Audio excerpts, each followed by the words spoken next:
अस्सलाम वालेकुम वरहमतुल्लाहि वबरकातुहू। मैं हूं सैयद अब्दुल वहाब शाह और आप देख रहे हैं द गाइड्स चैनल। नाजरीन, फ़हम अमलियात के सिलसिले में मकासद अमलियात पर बात चल रही है। पिछली वीडियो में हमने मकासद अमलियात की एक लिस्ट आपको बताई थी। अब अल्हम्दुलिल्लाह उसी लिस्ट के मुताबिक एक एक चीज़ पर एक एक वीडियो बन रही है।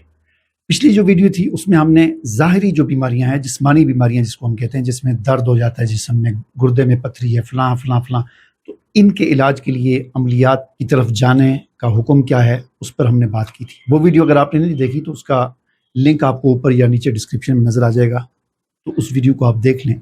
आज की वीडियो में हम बात करेंगे गैर हिस्सी बीमारियों, यानी ऐसी बीमारियाँ जिनका या तो वो गैर हिस्सी हैं या उनका सबब और ज़रिया मालूम नहीं है कि वो बीमारी किस वजह से। ज़ाहिर है कोई भी बीमारी होती है तो उस बीमारी का कोई ज़रिया होता है, कोई सबब होता है। बाज़ औक़ात ऐसा होता है कि किसी को कोई बीमारी होती है लेकिन उसका सबब और ज़रिया मालूम नहीं होता कि किस वजह से हुई, ठीक है ना। अब देखें, बाज़ औक़ात ऐसा होता है कि किसी इंसान को नज़र बद लग गई।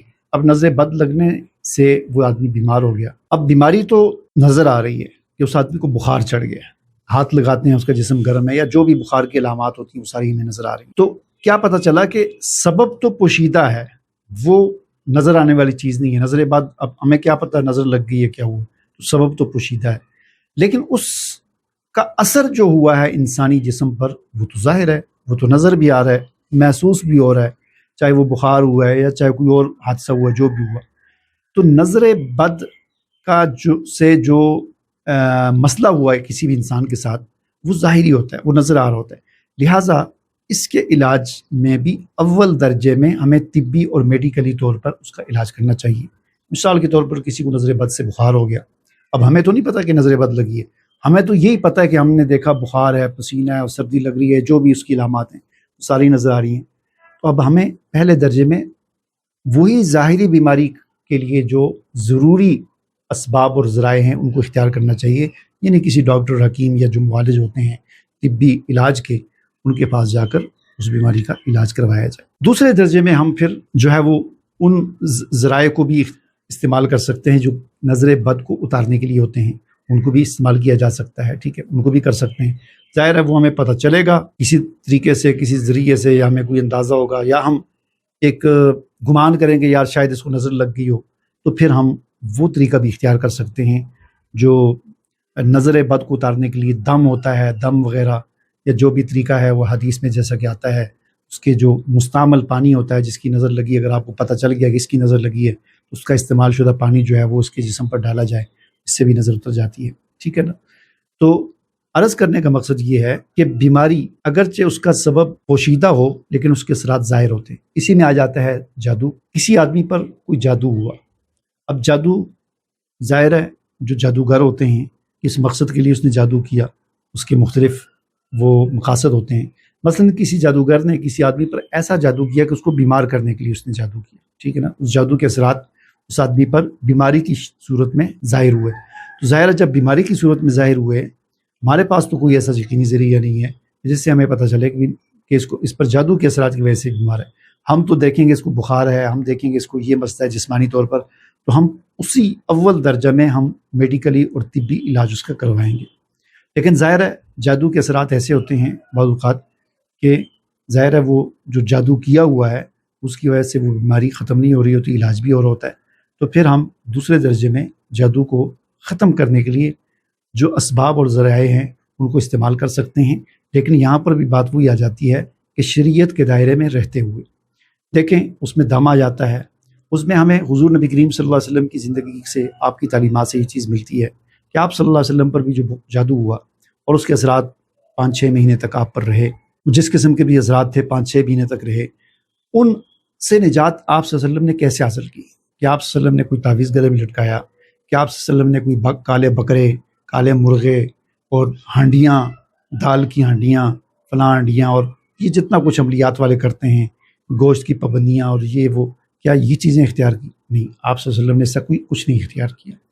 बल्कि हज़रत आयशा रज़ियल्लाहु तआला अन्हा की रिवायत है, फरमाती हैं, इसका मफ़हूम ये है कि एक बार हुज़ूर नबी करीम सल्लल्लाहु अलैहि वसल्लम अपनी इस बीमारी की वजह से इतने परेशान थे, मेरे पास आए तो बहुत ज़्यादा परेशान थे, और फिर आपने उस परेशानी के आलम में अल्लाह ताला से दुआ मांगना शुरू की। इतनी दुआ मांगी, इतनी दुआ मांगी, इतनी दुआ मांगी, اللہ ताला ने फिर फरिश्ते भेजे और उन फरिश्तों ने वो सारा जो वाक़या है सूरतुल फलक सूरतुल नास नाज़िल की और वो सारा कुछ उन्होंने बताया कि फ़लाँ कुएँ के अंदर वो रखा हुआ है। तो इससे हमें क्या पता चला? इससे पता चला कि दुआ ये एक बेहतरीन इलाज है हमारे पास, एक बेहतरीन ज़रिया है और सुन्नत अमल है। हुज़ूर अलैहिस्सलाम का सुन्नत अमल है कि हम जादू के असरात से निजात के लिए अगर हमें पता है तो उसको तलाश भी करने की कोशिश करें कि जो जादू करके जो तावीज़ है या जो भी जिस चीज़ पर जादू किया गया उसको भी तलाश करने की कोशिश करें कि वो हमें मिल जाए। नहीं तो हम पर अल्लाह ताला किसी इंसान को उसके क्या कहते होते हैं ताकत से ज़्यादा बोझ का मुकल्लफ नहीं बनाता। हम अपनी हद तक अपनी बस में जो कुछ है उसके मुताबिक तलाश भी करें और उसके साथ साथ जो असल जो चीज़ है वो दुआ है। आप सल्लल्लाहु अलैहि वसल्लम पर जादू के असरात दुआ के नतीजे में ख़त्म हुए। आपने दुआ मांगी तो अल्लाह ताला ने मदद भेजी फरिश्तों की सूरत में। आपने दुआ मांगी तो अल्लाह ताला ने मदद भेजी वही की सूरत में और फिर उससे जाकर वो जादू के असरात ख़त्म हुए। यही अमल हमारे लिए भी है। अगर हम पर जादू के असरात हैं, ज़ाहिर हमारे पास तो कोई यकीनी ज़रिया नहीं है। और याद रखें, आप किसी अमल के पास जाते हैं, अमल तरह तरह के हिसाब किताब करते हैं, ड्रामेबाजियाँ करते हैं, कोई किताब को घुमाता है, कोई जो है वो बालिशतें करके कमीज़ें नापता है, कोई क्या करता है। ये तमाम जादू के मालूम करने के लिए ये तमाम तरीके ना तो शरई हैं और ना ही यकीनी हैं, ठीक है ना। ये अंदाज़े हैं, टोने टोटके हैं, इनकी कोई वैल्यू और कोई हैसियत नहीं है। लिहाजा अगर आप किसी आमल के पास चले गए और आमल ने अगर आपको कह दिया कि आप पर जादू है तो उसकी बात पर कभी यकीन नहीं, पहले तो जाना ही नहीं चाहिए इस तरह की बातों के लिए, ठीक है ना। आमलों के पास, आमलों में ये चीज़ देखी गई है कि उनके पास अगर 100 आदमी जाते हैं, 100 अफराद, 100 में से वो 95 को ये कह देते हैं कि तुम पर जादू है। उन पर जादू हो या ना हो, वो कह देते हैं तुम पर जादू है, तुम पर असरात हैं, तुम पर बंदिश है, तुम पर किसी ने कुछ कर दिया है। और अगर वो आदमी जिस पर कुछ भी नहीं है, जब आमिल उसको कह देता है तुम पर जादू है, वो सारी ज़िंदगी के लिए मरीज़ बन जाता है। वो बात उसके दिमाग में जाकर बैठ जाती है। वो हर वक्त यही सोचता रहता है, उसको रात को नींद नहीं आती, किसने किया होगा जादू, कौन मेरा दुश्मन है, मुझे पता चल जाए तो मैं इसकी ऐसी की तैसी कर दूँ। बस यही सोच सोच के वो अपनी ज़िंदगी बर्बाद कर देता है, ठीक है ना। इसलिए आमलों की बात पर यकीन ना करें। रसूल अकरम सल्लल्लाहु अलैहि वसल्लम की जो तालीमात हैं, 2 रकात नफल पढ़ें, अल्लाह ताला से दुआ करें, अल्लाह ये मेरा मसला है, मैंने तो जो असबाब थे, मैं डॉक्टर के पास भी गया, मैं हकीम के पास भी गया, अब भी जा रहा हूँ और अपनी इस बीमारी के इलाज के लिए जो जायज़ असबाब और ज़राए उनको इस्तेमाल कर रहा हूँ, लेकिन मुझे शिफा नहीं मिल रही। अल्लाह तू मेरी मदद फरमा और मुझे इससे शिफा दे। ये दुआ सबसे बड़ा हथियार है जो आपको इन मसाइल से, गैर हिस्सी मसाइल से, जिनके असबाब पोशीदा हैं, सबब जो है वो हमें पता नहीं चल रहा, उनसे अल्लाह ताला आपको निजात अता करेगा। इजाज़त दीजिए, अल्लाह हाफ़िज़।